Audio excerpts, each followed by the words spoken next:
Ma'am అయితే కూటమి వచ్చి ఇంకా 2 నెలల్లో 2 సంవత్సరాలు కంప్లీట్ అవుతుంది. మీ ఒపీనియన్ ఏంటి కూటమి పాలన గురించి? నమస్తే అండి. గడిచిన ఈ 22 నెలలు చాలా సూపర్ డూపర్గా సక్సెస్ అయింది.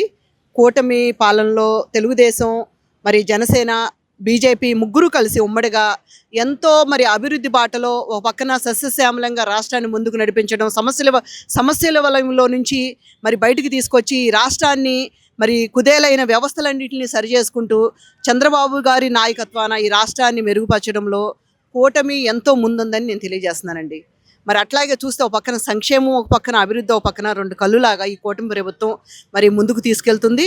ఒక పక్కన సంక్షేమం మరి ఎటు చూసినా కూడా మరి వాళ్ళు ఇచ్చిన హామీల ప్రకారం మరి వికలాంగులకి మరి పెన్షన్లే కానివ్వండి, వాళ్ళు ఇచ్చిన మాట ప్రకారం వాళ్ళు వస్తూనే మరి 4,000 అన్నారు. ఆ ఇచ్చిన మాట ప్రకారం ప్రతి ఒక్కరికి మరి పెన్షన్ 4,000 చేశారు. మరి గడువుకు ముందే, ఒక రోజు ముందే, ఒకవేళ ఆదివారం వస్తే శనివారం నాడే తీసుకెళ్ళి వాళ్ళకి ఇచ్చేసే విధంగా 1 తారీఖు కన్నా ముందే మరి వాళ్ళ సమన్వయం చేస్తూ మరి అధికారుల్ని చక్కగా ముందే ఇవ్వడం కానీ, పెన్షన్లు కానీ ఇలాంటివన్నీ కూడా, ఓ పక్కన ఫ్రీ బస్ సౌకర్యం కానీ, మరి ఉచిత గ్యాస్ సిలిండర్లు అంటూ 3 సిలిండర్లు ఇస్తున్నారు. ఇవన్నీ కూడా మహిళలు ఎంతో సంతోషంగా ఉన్నారండి. ముఖ్యంగా ఫ్రీ బస్సు విషయం. ఒక్క నిమిషం అండి, మీరు ఇప్పుడు చెప్పారు అమలైన అన్ని పథకాల్లో ఏంటి ఎక్కువ లేడీస్కి ఎక్కువ ఫేవర్ జరిగినట్లుందేంటి కూటమిలో, నిజమేనా? అవునండి, కూటమి మహిళా పక్షపాత అండి. ఎందుకంటే ఒక వ్యవస్థ అయినా, ఒక కుటుంబం అయినా కూడా మహిళ అనేదే మెయిన్ కీ రోల్ ప్లే చేస్తుంది. తన కుటుంబాన్ని తను ఎలా సంరక్షించుకోవాలో, ఏ విధంగా ముందుకు తీసుకెళ్లాలనేది మహిళకి తెలిసినట్టు ఎవరికి తెలియదు. చంద్రబాబు నాయుడు గారు మొదటి నుంచి మహిళా పక్షపాతి. అట్లాగే మరి అన్నగారు 82లో ఆయన వస్తూనే ఆస్తిలో సమాన హక్కు అంటూ మరి ఆయన చేసిన సెన్సేషన్ ఈ రోజు కూడా ఆడపిల్లల వేళ మరి బయటకు వచ్చి చదువుకుని ఉద్యోగాలు చేస్తూ పురుషులతో సమానంగా ధైర్యంగా మరి ముందుకొచ్చి ఈ రోజున మేము కూడా ఆకాశంలో సగభాగం అంటూ మరి మేము నిలబడుతున్నాము అంటే కేవలం మరి ఆ రోజున అన్నగారు ఇచ్చిన ఆస్తి హక్కే ఒక మెయిన్ ప్రధానం. దానివల్లే మా అందరికీ కూడా ఒక ఆసరా దొరికింది. అట్లాగే చంద్రబాబు నాయుడు గారు మహిళా పక్షపాత అండి. ఆయన మహిళలు ముందుండాలి, అగ్రగామిలో ఉండాలి, ఆర్థికంగా ఎదగాలి అని చెప్పి ఆయన డోక్రా పథకం లాంటివి ఎన్నో పథకాలు, మరి ఒక దీపం పథకమేనా, ఇలాంటివన్నీ తీసుకొచ్చి మహిళలకి ఎంతో చేదోడు వాదోడుగా ఒక సొంత తోబుట్టువులాగా, ఆయన తోడబుట్టిన అన్నలాగా ఆయన మహిళలకు చేస్తున్న మరి ఇట్లాంటి సంక్షేమ పథకాలు ఏదైతే ఉందో అవన్నీ కూడా సూపర్ డూపర్గా నడుస్తున్నాయండి. ఇవాళ ఫ్రీ బస్ సౌకర్యం ఎంతమంది ఉపయోగించుకుంటున్నారంటే, మరి అటు ఉద్యోగాలు చేసే మహిళలు మరి వాళ్ళకు వచ్చే కూస్తో కాస్త జీతంలో మళ్ళీ బస్సులకి మరి టికెట్స్ కానీ ఎంతో ఖర్చు పెట్టేవాళ్ళు అంతకుముందు.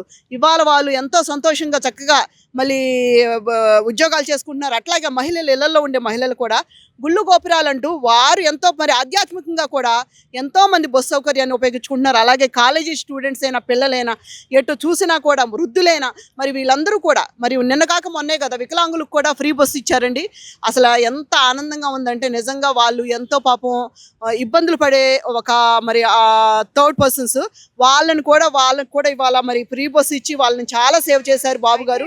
అయితే మ్యామ్ ఇప్పుడు ఈ వృద్ధాప్య పింఛన్ కూడా పెంచడం జరిగింది ఈ ప్రభుత్వంలో వచ్చేసి, దాని మీద మీ ఒపీనియన్ ఏంటి? వృద్ధాప్య పింఛన్ కానివ్వండి, వికలాంగుల పింఛన్ కానివ్వండి, అమాంతం పెంచడం జరిగింది ఒకసారిగా కూటమిలో. దీని మీద మీ ఒపీనియన్ ఏంటి? నిజంగానండి, గత 5 సంవత్సరాలు చూసాం జగన్మోహన్ రెడ్డి పాలనలో.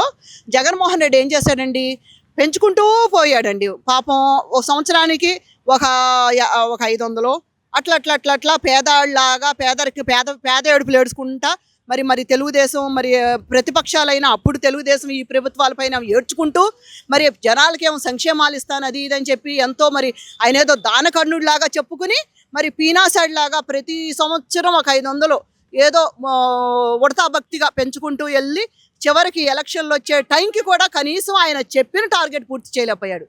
కానీ చంద్రబాబు నాయుడు గారు ఆయన ఎంత మరి ఏమంటారంటే ఆయన ఉదార స్వభావం అండి. ఒక మనిషి కష్టాన్ని ఆయన తన స్వతంత్రంగా తను ఫీల్ అవుతాడండి. ఆయన నిజంగా ఒక మిడిల్ క్లాసు రైతు కుటుంబంలో నుంచి వచ్చిన మనిషి. ఆయనకి బాధ ఏంటో, కష్టాలు ఏంటో, పేదవారి బాధలు ఏంటో ఆయనకి క్షుణ్ణంగా తెలుసు. ఆయన వస్తానే 4,000 అన్నారు, ఆ మాట ప్రకారం 4,000 ఇచ్చారు, ఇచ్చి చూపించారు. కూటమి ప్రభుత్వం అంటే ఎలా ఉంటుందంటే మాట మీద నిలబడేదండి. అంతేగాని జగన్మోహన్ రెడ్డి లాగా మడమ తిప్పి మరి వెనక ఎన్ను చూపి పారిపోయే రకాలు కాదు. మాటలు చూస్తే కోటలు దాటిస్తాడు జగన్మోహన్ రెడ్డి, మరి చేతలు చూస్తేనేమో మరి గడపలు కూడా దాటవు. అయితే ఇప్పుడు కూటమితో మీరు కంప్లీట్గా సాటిస్ఫై అయ్యారు? కూటమి ప్రభుత్వం 100% ప్రజలకి వాళ్ళు ఏమి చేయాలనుకుంటున్నారో వాళ్ళు ఇచ్చిన మాట 100% అయితే వాళ్ళు ఒక 500% వాళ్ళు ఫుల్ఫిల్ చేయడానికి వాళ్ళు తెర వెనుక ఎంతో కష్టపడుతున్నారండి. ఓ పక్కన పవన్ కళ్యాణ్ గారే కానివ్వండి, మరి జనసేన అధినేత ఆయన ఎంత చక్కగా చాకచక్యంగా నడిపిస్తున్నారండి కూటమిని.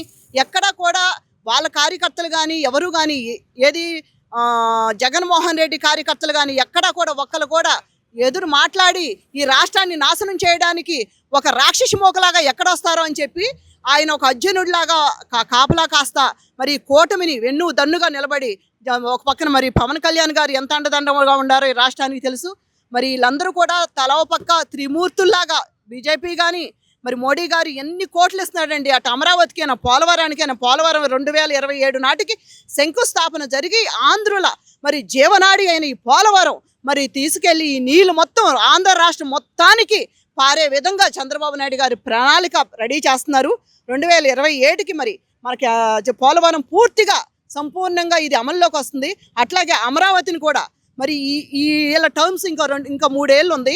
ఈ 3 ఏళ్లలో ఏదైతే వాళ్ళ ప్రణాళికలో ఉందో అది మొత్తాన్ని కంప్లీట్ చేసే విధంగా, ఎందుకంటే ఇంకో రాక్షసుడు రెడీగా పొంచి ఉన్నాడు ఈ అమరావతిని నాశనం చేయడానికి. ఈ అమరావతి ఏదన్నా ఒకవేళ కనుక అవ్వకపోతే ఈ పనులు ఇవన్నీ తవ్వుకుపోతానికి దొంగలు రెడీగా కూర్చున్నారండి. అమరావతిని ఎక్కడ తవ్వుకుపోదామా, ఎక్కడ పని చేయకపోతే, లేకపోతే దీన్ని ఎక్కడ నాశనం చేసేద్దామా అని ఎంతోమంది అక్కడ దొంగలు పొంచి ఉన్నారు.